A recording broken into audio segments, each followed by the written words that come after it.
Everybody wants a great travel deal. They want to know what the best plane deal is, what the best cruise deal is, what's the greatest place to go. How many times have you decided what vacation to go on because you had some friends that just got back from Croatia or from Portugal, etc.? Well, I know a guy who knows everything there is to know about travel. He's been to just about every place around the world, and some places twice. It's Erik, the travel guy Hastings. You can go to his website, ericthetravelguy.com. That's Erik with a K, and he knows everything about travel. Erik, good morning. Good to have you on. Good morning. Thank you so much for having me. It's always a pleasure, Ken. It is great to have you on today. And first off, let's talk about that everybody wants the best deal. So what do people do to get the best travel deals? I do think that that's one of the greatest marketing slogans out there. Why pay more? And here's the dirty little secret about that. The internet is a very big place. The world is a very big place. And the internet, of course, has brought us all together. And there's literally millions of places all vying for your vacation dollar. And while we do enjoy the benefits of that, we also suffer what I consider to be a little bit of travel research fatigue. How many times have you been online, Ken? You start going, you know what? I do want to go to Croatia. Let's go because my friends just went there. And you type in Croatia, and then, oh my gosh, 65 million pages come up. Where do you start? Where do you end? So yes, I think people ask me all the time, how do you get a good deal? And the bottom line is there is no magic bullet to a great deal. Now I know that sounds maybe a little troubling off the top, Ken, but there is a solution. Yes. Oh, you want me to continue? I thought you were going to ask a follow-up question. What kind of show is this, Ken? This is ridiculous. All Oh, right, well, all I right. do have. All right. So hear this. What is the solution?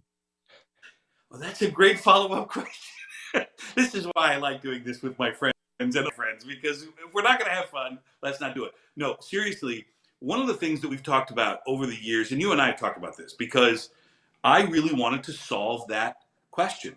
I really wanted to help people and go, well, how do you get a great deal? And the fact of the matter is, when you understand the entire vacation ecosystem, you begin to understand that the savings actually come incrementally throughout the entire ecosystem, as opposed to, we're going to pay top dollar for this, or we're going to get an okay deal on this, but we're going to get this for absolutely free. No, that usually doesn't happen, because a lot of times, remember, if the deal sounds too good to be true, most of the time it is.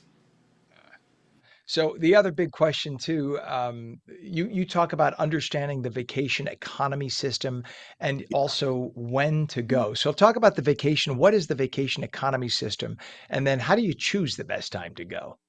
One of the things that I look at, it's very important to understand that every place in the world does in fact have a peak assistant, a peak visitor season. They have a shoulder season, and they have a what I would consider value season or low season. Nobody wants to say that, but it's when the place maybe doesn't look as perfect as it does in peak season. So when you begin to understand, oh my gosh, Croatia has a peak visitor season. That's when the most number of people are there, and that's when the rates will be, well, as you can imagine, be the highest, right? So that's when you're going to pay the most, probably. Shoulder season are those times surrounding peak season. That's why they call it the shoulder season. And of course, the value season. And that can be by month, sometimes by week. And there are exceptions to that too. So when you start your vacation planning, you have to decide, okay, sometimes you have to go in peak season because of scheduling or because of flight availability or whatever the parameters are. But a lot of times I say, if you can go in shoulder season, you'll save money just by traveling in shoulder season. Maybe you don't want to travel in value season when maybe it's not. Think about going to Stowe, Vermont in the summertime. Mhm. All right, well, Yeah. that Stowe would probably say, well, summer, I mean, that's part of our peak season too. Yeah, Stowe, take it easy. You're a winter place. Everybody knows it. We love to ski. But let me tell you something. Going to Stowe, Vermont in the summertime is absolutely stunning, as I'm sure you have Mm. been. So that's an Yes. example of a place that's not their peak season, and you will save money by going there. Yeah, that's awesome. And a lot of people, in fact, you're right. It in the spring and the summertime, still Vermont is green and lush. And, well, Vermont is green much of the year. It's just such a beautiful, beautiful state.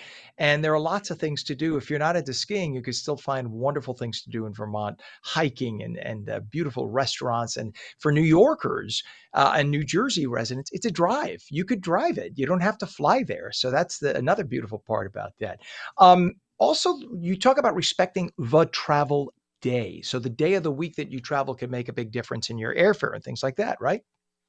It's absolutely important to understand that when you have a travel day, now, first of all, there's different schools of thought about airports. And it really does depend upon your particular airport. And I know, Newark Airport right now and Newark Liberty International is kind of a sensitive topic at the moment because they've got some operational challenges that they will overcome. Believe me, they're not just going to shut down and say, well, you know what, you can drive. So they'll figure it out, give them some time. But there are a lot of people that say, oh, no, no, no. I only fly during this period of time or that period of time. And a lot of times, families like mine, we don't have a lot of flexibility. But I always tell people, look, if you can get on that 6 o'clock in the morning flight, take it. A lot of times, those early morning flights, they're terrible to have to get to. Nobody wants to get up at 3:30 in the morning, go to the airport. But the fact of the matter is, the chances of that flight leaving on time are pretty high because why? Like anything else, as the day progresses, the traffic it starts to increase. And it's not just the traffic in Newark. Remember, you've got all the inbound planes coming from Washington, from Boston, from Atlanta, and those planes start arriving and it gets a little bit busy. That's one of JFK's biggest problems is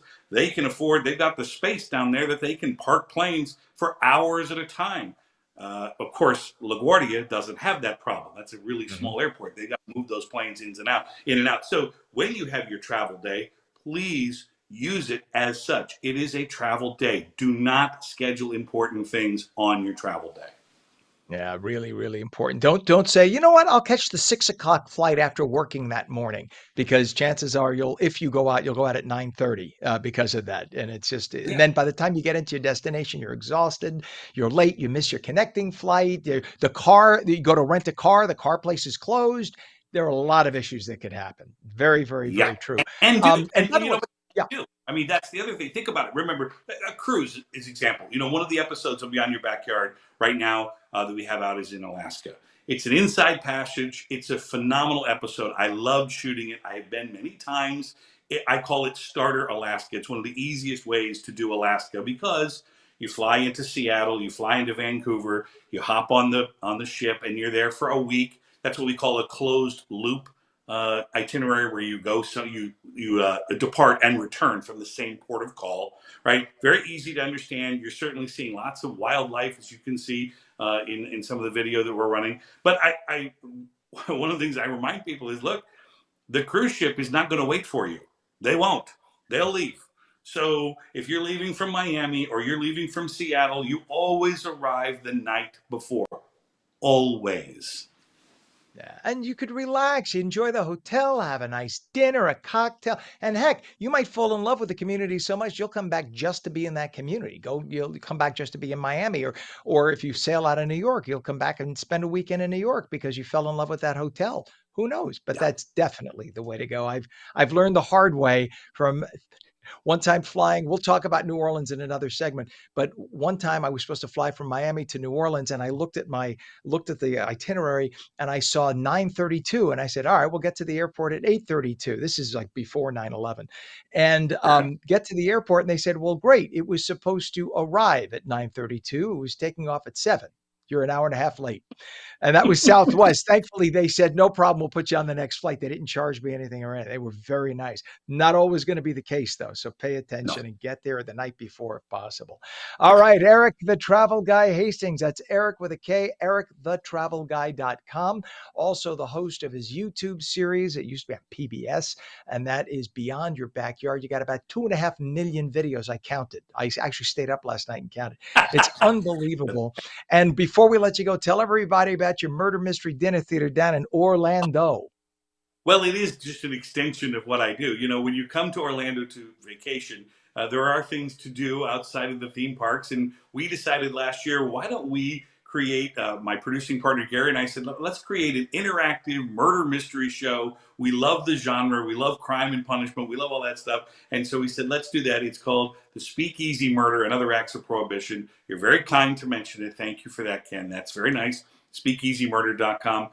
It'll run till the end of the year. So far, so far. Good deal. Well, I've been there. I had a great time. The food's good too, so check it out. Eric, the travel guy Hastings, thanks for being with us this morning. Absolutely.